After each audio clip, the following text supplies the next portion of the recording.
काफ़ी सारे ऐसे व्यक्ति हैं जिनके जीवन में धन की समस्याएँ बनी ही रह रही हैं।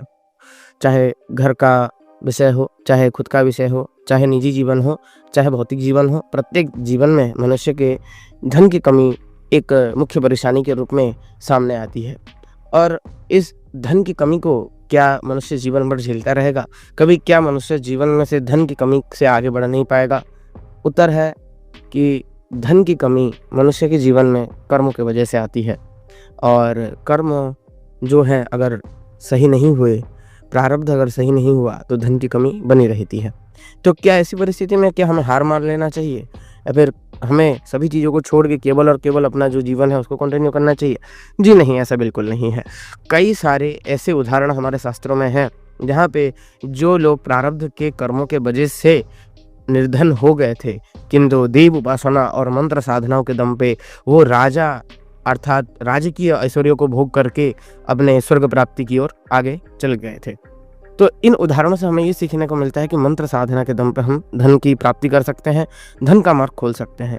आज का हमारा वीडियो का टॉपिक भी यही है कि किस प्रकार मनुष्य जीवन में जो धन की कमी होती है, इस धन की कमी को मंत्र साधनाओं के दम पे हम ठीक कर सकते हैं। साधारण गृहस्थ साधक किस तरह से इस समस्याओं से ऊपर उठ सकता है एक छोटे से छोटे प्रयोग के माध्यम से। कारण समय और धन दोनों एक है और समय अगर ज़्यादा नहीं दिया जाए तो धन की भी आकांक्षा कम हो जाती है और आज के समय में मनुष्य का समय दे पाना धन से भी ज़्यादा बड़ा होता है। इसीलिए कम समय में किस प्रकार ज़्यादा लाभ लिया जाए इस वीडियो में आज मैं बताने वाला हूँ।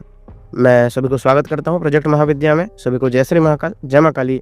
प्रारंभ करते हैं आज के वीडियो को और जानते हैं इसके विषय में।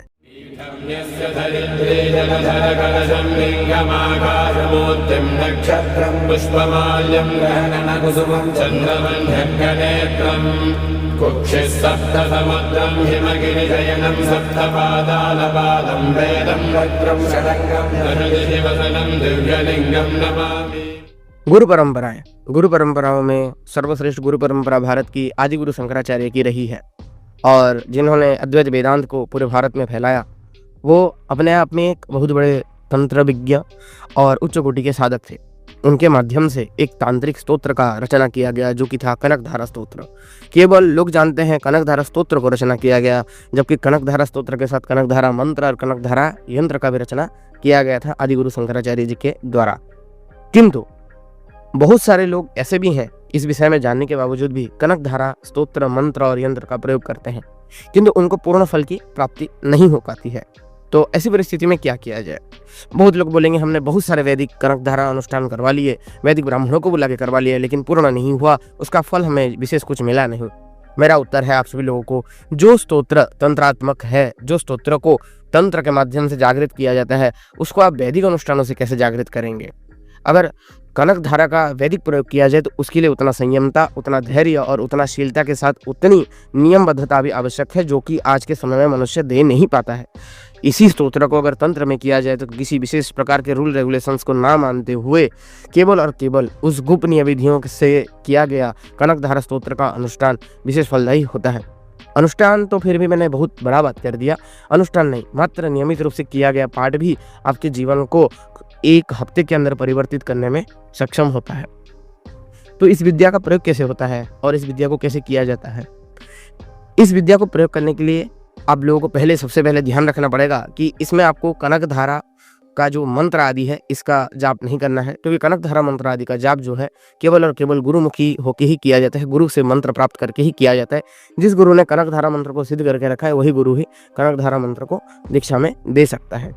मैं आप सभी लोगों को इसके साथ और एक बात बताता हूँ। कई लोग लक्ष्मी माँ का पूजन के लिए सामग्री वगैरह रखते हैं कनक धारा की, किंतु वो पूर्ण फलदायी नहीं होते हैं। कारण यही है कि वैदिक अनुष्ठान आपको अपने जीवन में मात्र और मात्र आधा घंटा समय निकालना है और नियमित सुबह आप जब उठें तो सर्वप्रथम स्नान कर ले। स्नान करने के बाद आप फ्रेश वगैरह होके नॉर्मल, अगर आप ड्रेस कोड पे भी रह सकते हैं, अगर आपके पास धोती वगैरह है तो लाल धोती आदि पहन के बैठ सकते हैं।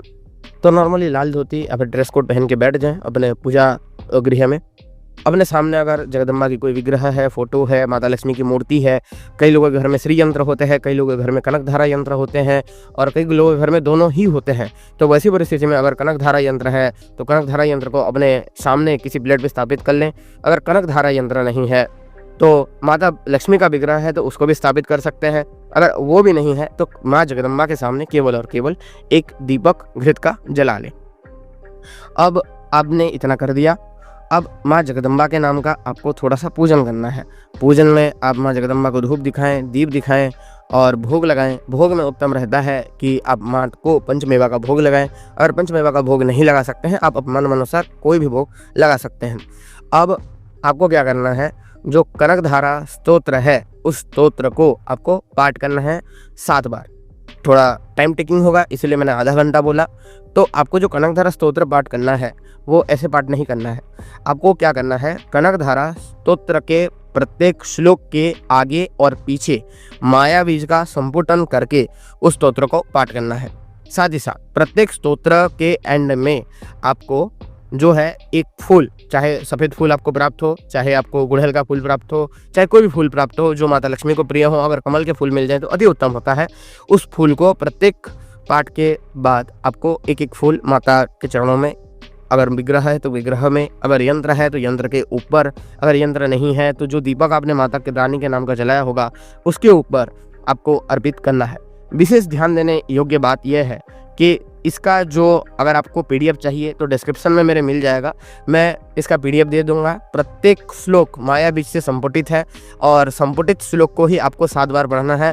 और उस 7 बार पढ़ने के बाद आपको माता की आरती करनी है। जो भोग प्रसाद आपने रखा होगा उसमें से वो जो भोग प्रसाद है उसको आपको खुद ग्रहण नहीं करना है, उस प्रसाद को आपको जल प्रवाहित करना है। ये विषय का ध्यान रखिएगा और माता लक्ष्मी से या फिर माँ जगदम्बा से अपना दरिद्र नाश के लिए प्रार्थना कीजिएगा। एकदम छोटा सा प्रयोग है। जब हम कनकधारा स्तोत्र में माया बीज का संपुटन दे देते हैं तब सबसे प्रबल बात यह होती है कि माया बीज जो है संसार के माया का प्रतीक है। माया में धन आता है, जीवन के सभी भौतिक सुख, कामनाएं, इच्छाएं, ये सारी चीज़ें आती हैं। जब आप कनकधारा स्तोत्र में माया बीज का संपुटन देते हैं तब ये होता है कि उस स्तोत्र का जो प्रभाव है 10,000 गुना ज़्यादा प्रबल हो जाता है। और जब 10,000 गुना ज़्यादा प्रबल हो जाता है उसके साथ जब आप पाठ करते हैं कनकधारा स्तोत्र का तो वो अपने आप में एक बहुत तीव्र रामबाण की तरह काम करता है। वो आपकी दरिद्रता को नाश करता है, वो आपको धन ऐश्वर्य संपन्नता को देता है। ये आप नियमित अपने जीवन में एक डेली रूटीन में समावेश कर सकते हैं। नॉर्मली कोई भी साधक आधा घंटा या फिर कोई भी नॉर्मल व्यक्ति आधा घंटा अपने जीवन में पूजा पाठ के लिए निकलता है। चाहे ये आप प्रयोग सुबह ना कर पाए कोई दिक्कत नहीं, आप शाम के समय करें, रात के समय करें, दोपहर के समय करें, जब भी आपको समय मिले इस प्रयोग को नियमित रूप से करें। विशेषकर ये प्रयोग पूर्णिमा को, अमावस्या को, संक्रांति को, कृष्ण पक्ष की अष्टमी और शुक्ल पक्ष की अष्टमी में विशेष फलदायी होता है। अगर आप नहीं भी कर पाते हैं तो इन दिनों कर सकते हैं। अगर आप इन दिनों भी नहीं कर पा रहे हैं तो प्रत्येक हफ्ते के गुरुवार और शुक्रवार के दिन इस विद्या को प्रयोग करके आप अपने जीवन में फ़ायदा उठा सकते हैं। तो इस प्रकार का एक छोटा सा दिव्य प्रयोग मैंने आप सभी लोगों के सामने रखा कनकधारा स्तोत्र का। आशा करता हूँ ये जो प्रयोग है ये आप सभी लोगों को काफ़ी पसंद आया होगा। देखिए, आप लोगों को तो पसंद आया है तो वीडियो को अवश्य लाइक करें। जो लोग नए हैं सब्सक्राइब करके घंटे वाला बेल आइकन ऑल पे सेट कर दें ताकि आगे चल के और भी जो गोपनीय विद्या है जो मैं जन कल्याण के लिए देने वाला हूं वो आप सभी लोगों को जल्द से जल्द प्राप्त होकर उससे आप लाभान्वित हो सकें। जितना हो सके इस वीडियो को शेयर करें क्योंकि लोग इन विद्याओं से अज्ञात हैं और जिन लोगों को सच में इस विद्या की नीड है वो इस विद्या उन तक पहुँचे और वो इस चीज़ को अपने जीवन में संपन्न करके उसका फ़ायदा उठा सकें। एक बात ध्यान रखिए, मैं आप लोगों को बताता हूँ, इस विद्या को जब आप संपन्न करने के लिए जाएंगे तो कोशिश करिएगा जब इसका पाठ खत्म करें या फिर पाठ करने से पूर्व कभी भी हो दिन में एक बार किसी भी गौ माता को आप कुछ ना कुछ भोजन करवाइए नियमित रूप से।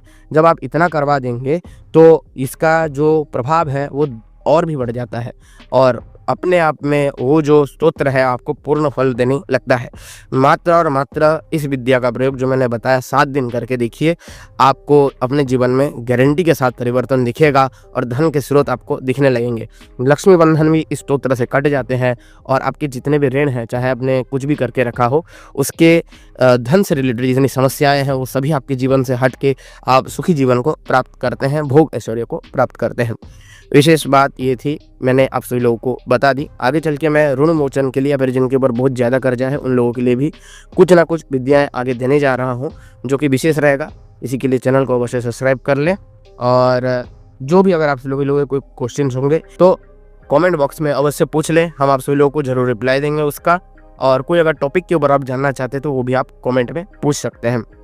वीडियो कुछ आज इसी प्रकार था। सभी को जय श्री महाकाल, जय मां काली। मिलता हूँ आप सभी लोगों को और एक किसी नए वीडियो में।